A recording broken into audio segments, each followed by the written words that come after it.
हे आपण पण नाचूया का? हा नाचूया ना. अक्का पप्पे नाचूया. मला काय नाही, मी नाचेन, पण तुमच्या वहिनीला आवडणार आहे का? अगं मग वहिनीला पण घेऊयात की नाचायला.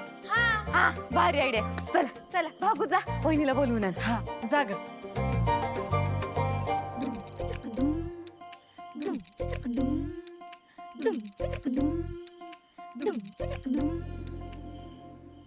तुळजा,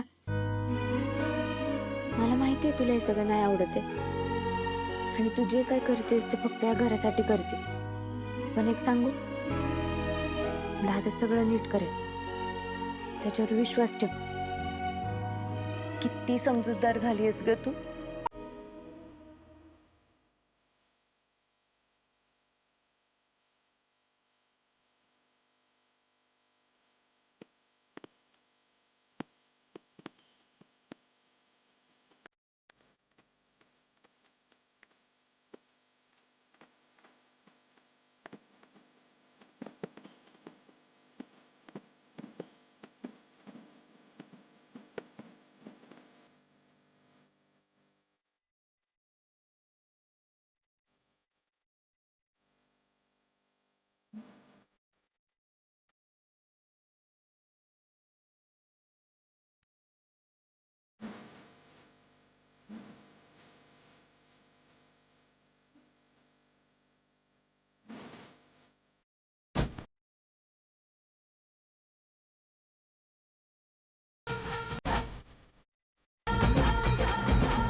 तात्या,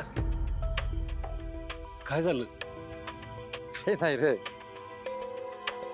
काही नाही. हे असं हा आनंदानं भरलेलं घर बघायची सवय नाही रे. हे समजा तुझ्यामुळे झालं. मागच्या जन्मात काही पुण्य केलं कुणास ठाऊक, ते तुम्हाला पोरगा म्हणून लाभलास. या घराला सुख आनंद सगळं दिलंस रे, तुझ्यामुळे हे दिसतंय. हे आनंद असाच टिकून राहू दे बघ, असंच. फोनवर सांगितलेलं काम लक्षात आहे ना? तो सूर्य जळून खाक झाला पाहिजे.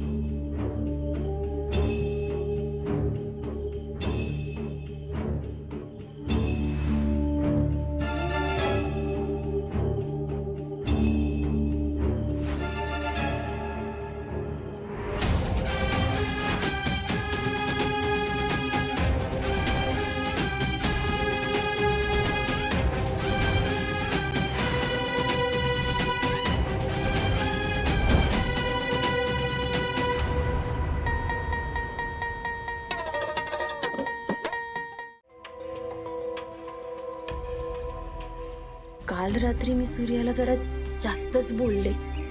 एवढं बोलायला नको होतं, पण मी तरी काय करू? मला काहीच सुचत नाहीये. माझी इथे फार घुसमट होते.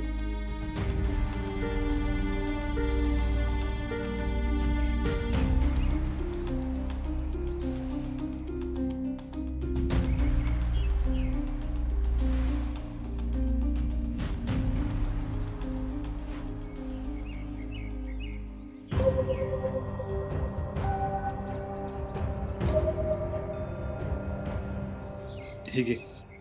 हे कशाला? अगं मी सिद्धार्थचा शोध घेईनच, पण तू पण त्याला फोन लागतो का बघ. तू फोन करत राहा आणि फोन लागला तरी विचारत तो कुठं आहे काय.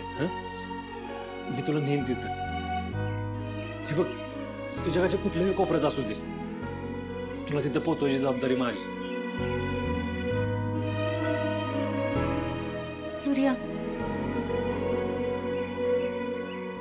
सॉरी,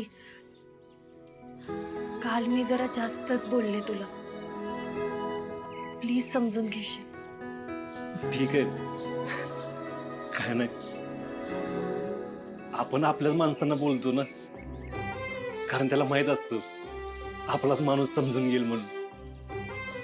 आणि तू तर लहानपणापासूनची मैत्रीण आहेस माझी. मी तुला समजून घेणार नाही तर मग कोण घेणार? खरं सांगू का तुझं, तू काहीच चुकीची वागली नाही झाली. जगातली कुठलीही पोरगी असतील, अगदी माझ्या बहिणी जरी असतं ना, तरी त्यांच्याही मनात हे सगळं एकदा तरी येऊन गेलंच असतं. त्यामुळे तू मला काय वाटलं ह्याची काळजी नको करूस. तुला भाजले त्याची काळजी घे. तू मलम लावलंस म्हणून थोडं बरं वाटतंय. राजूला सांगितलंय मी, ती तुला मलमपट्टी करायला मदत करेल. हं, काळजी घे.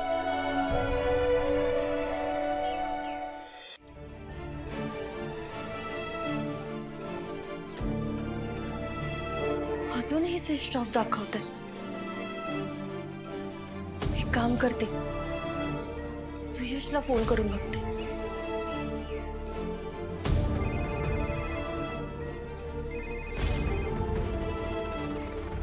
हॅलो. हे हाय, तुळजा बोलते. हे हाय तुळजा. अगं कशी आहेस? बरं ऐक ना,